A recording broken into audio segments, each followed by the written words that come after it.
Long live the king, King Henry. This guy's special. We saw him in high school. There was highlights of this thing running down a football field, untackleable. Seemingly the same size he is now. He has been since he was 16 years old. Then he goes to Alabama. Yup, obviously. Coach Saban said the same thing. We got something that nobody else has. We got a defensive end. Who's a running back here? Then he goes to the NFL, goes to the Titans. What's he do there? Well, for the first couple of years, not great.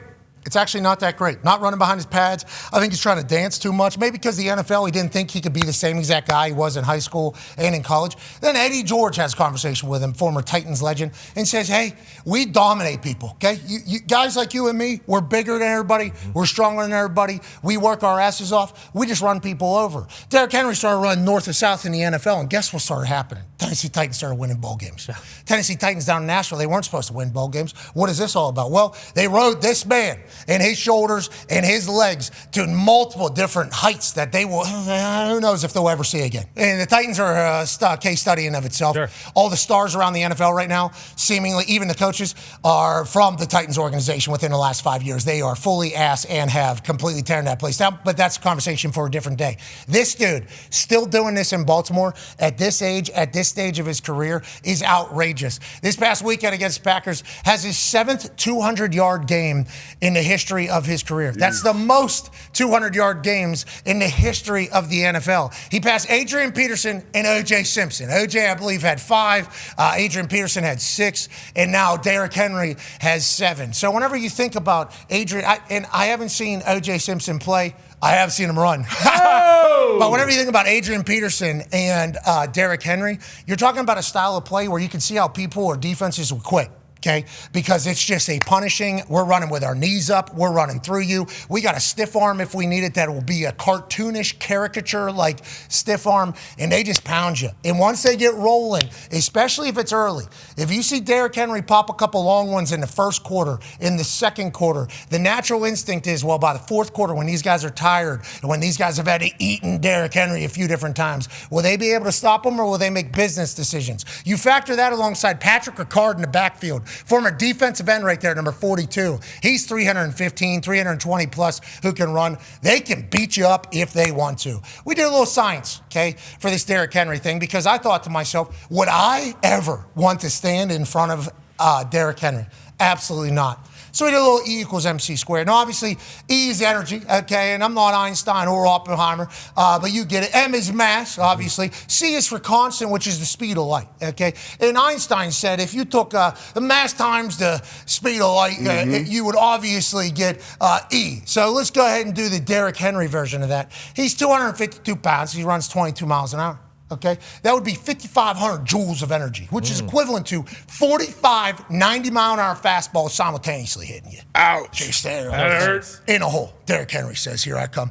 And you're standing there going, we got 364 days to the next hockey trial. So we're at Gilmore, and there's 45 of them. A 2,000-pound vehicle moving at 8 miles an hour. Okay? 2,000-pound vehicle. I don't know what that is. I don't know what a normal vehicle weighs, but a 2,000-pound one moving at 8 miles an hour, you're standing right in front of it. And it's enough energy, obviously, he's creating whenever he's moving at maximum speed to light a room for 90 seconds. Holy shit. That's pretty cool. Okay, so that is what Derrick Henry is at this stage. And let's go back a week. He didn't get the ball for the final 12 minutes of the game. Then Harbaugh says, I should have spoke up a little bit.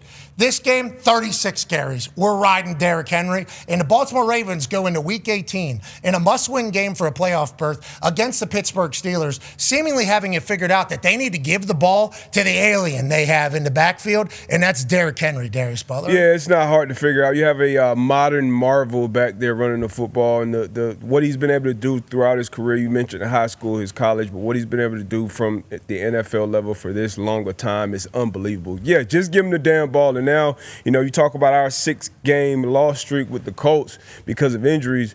This team has been dealing with injuries with their quarterback, Lamar Jackson, kind of all season long. He was out, so Derrick Henry needed to step up, and they gave him a career-high 36 carries, 200-plus yards, and 4 TDs. Green Bay knew it was coming. Baltimore knew it was coming. But it's nothing you can do about it when you got a guy like this. You mentioned all the different things. Early on in his career, he was kind of bouncing and trying to get outside, going a lot of east and west running. And once he started getting downhill and punishing guys, like you get on that second and third level with linebackers and DBs, nobody wants to tackle this guy. Joins LaDainian Thomason, pretty good company, and Jim Brown, great company. He was the only players in the NFL history with 25 career games of 100-plus rush yards and multiple rushing touchdowns. Ty, we saw it early with him moving. I mean, he had a touchdown within the first couple minutes. Second touchdown followed suit there. It was like, is Derrick Henry about to have a career day? Possibly. Now, back with the Titans, Vrabel, their entire thing was, we're going to hand this off to Derrick Henry, okay? Early. Might be getting an average yard per gain, like a yard and a half, 2 yards. We don't care. We're going to stick with it. Do it again.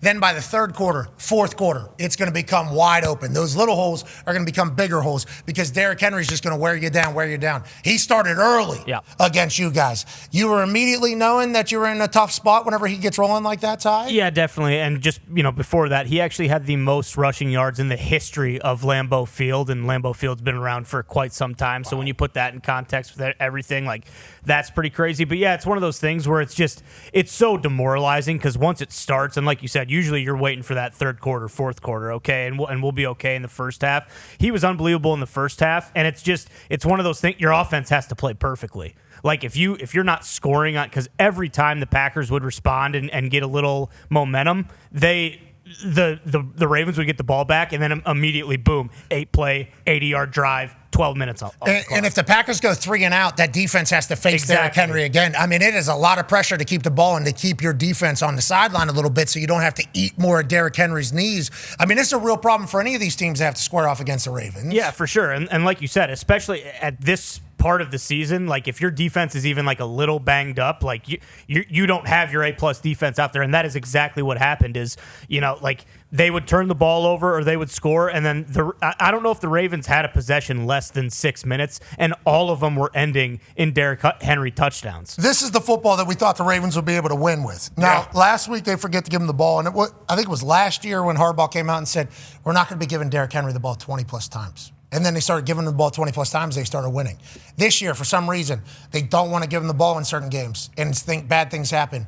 Then they give him the ball and great things happen. What is it? They're just worried he's going to get hurt. They don't think he can do what he is. What do you think it is about the Ravens potentially not using him all the time? And do you think they'll ever make that mistake again after he literally breaks the record books at Lambeau and in the NFL? It's almost like, hey, we have Lamar Jackson. We're giving him $200 million. Let's use him as much as possible. And because of that, everybody else kind of falls by the wayside. But I saw a stat that's interesting. Snoop Huntley has their only 2 victories over 500 teams. So it's something to think about, like, oh, okay, when Lamar goes out and they focus on Derrick Henry, is that one of those things where, hey, they have more success and no one ever wants to have this conversation? There are, 28 teams that want Lamar Jackson at quarterback, but when they do focus on Derrick Henry, they have more success. O.J. Simpson, I believe, had 5 200-yard games. Adrian Peterson had 6 200-yard games. And after Saturday, the Baltimore Ravens running back Derrick Henry had 7 200-yard games, most in history. Go ahead, Con Man. Yeah, Jage, obviously, Derrick Henry, former Titan, you former Texan. What is it like when you're playing a guy like Derrick Henry? And I say guy like Derrick Henry, but there's no one like him. So what is it like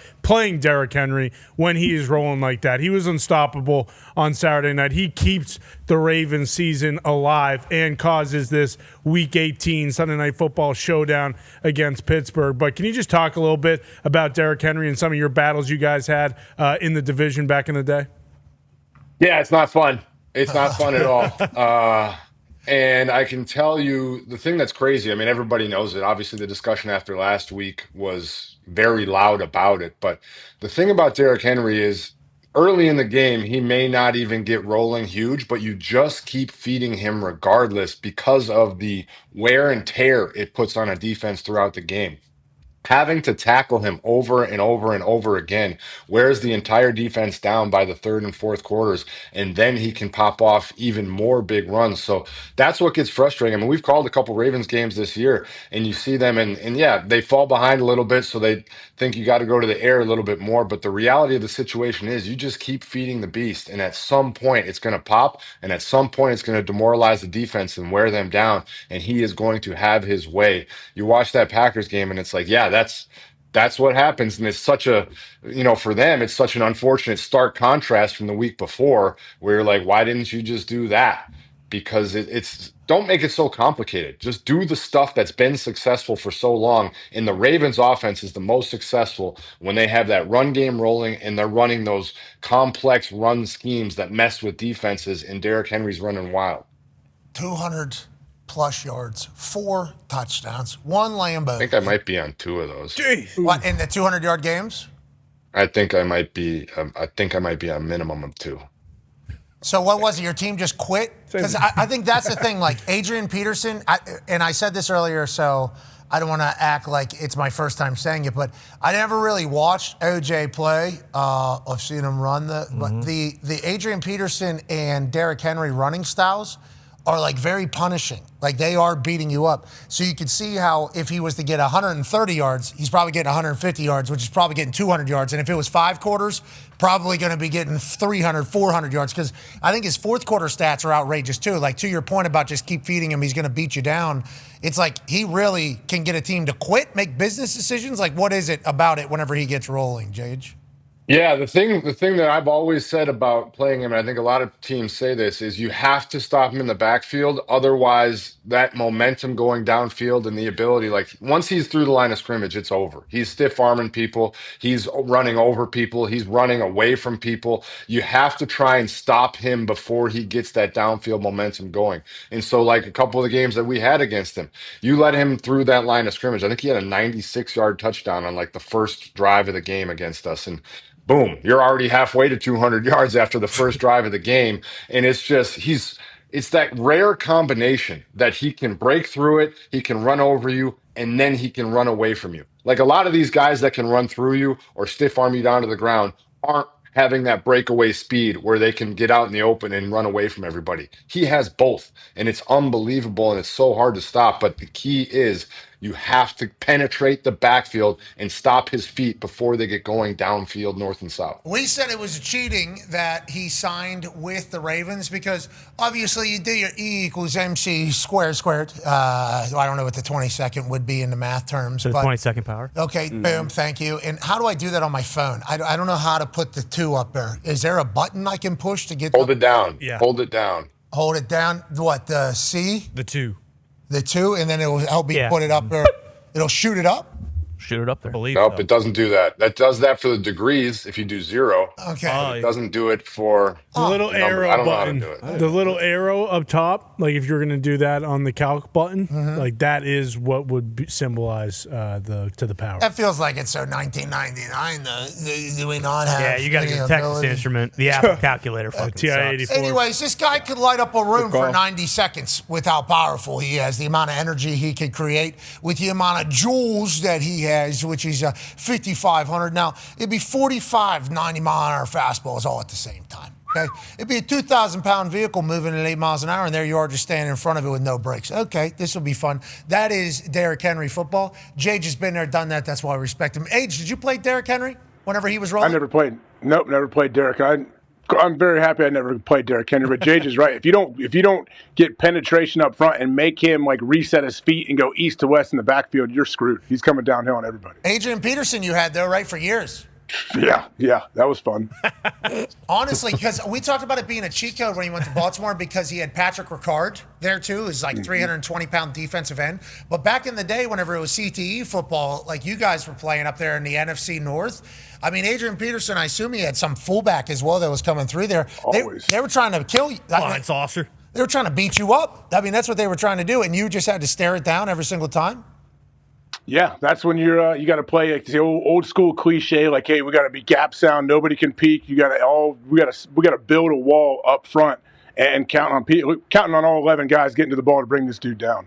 Oh, jeez! Look how violent Adrian runs. Just look at him, like he runs so violent. It's a whole I love body him. convulsion. I have so much respect for him. Honestly, I love that. So tell me this.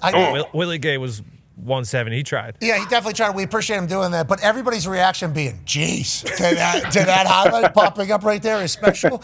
But Age, I know you're a big Ohio football guy. Okay, I know that. And Jage, you as well, fresh out of Wisconsin. We're big, tough guys. Night before those types of games, you know, like, hey, tomorrow I'm in it. Like, literally, tomorrow we are. Not that you weren't in practice with Kuhn, because you guys have told us neither of you would turn it down.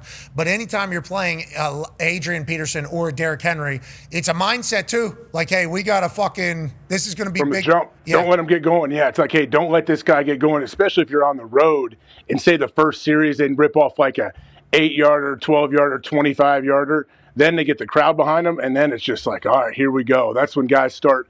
You start doing things you don't normally do. Guys jump out of a gap like, okay, this guy, the D lineman, I got a shade. He's supposed to be in the A gap. Oh, he might think this time, hey, maybe I just peek into that B gap, and then everyone behind him. It's like a domino effect. Everyone behind you doesn't know what to do, and then all of a sudden the rest of the game you're sitting there trying to communicate and figure out what to do. You're the one peeking, Jade. Stop peeking, dude. That's a fact. Yes, I let everybody behind me figure it out. That's what nice part about being up front. Play I just fast. do it, and you guys figure it out. Yep. That's good that we'll play off you. If you do it, if you're decisive, Yeah. you guys behind you will play off of it. Absolutely. I'm with you.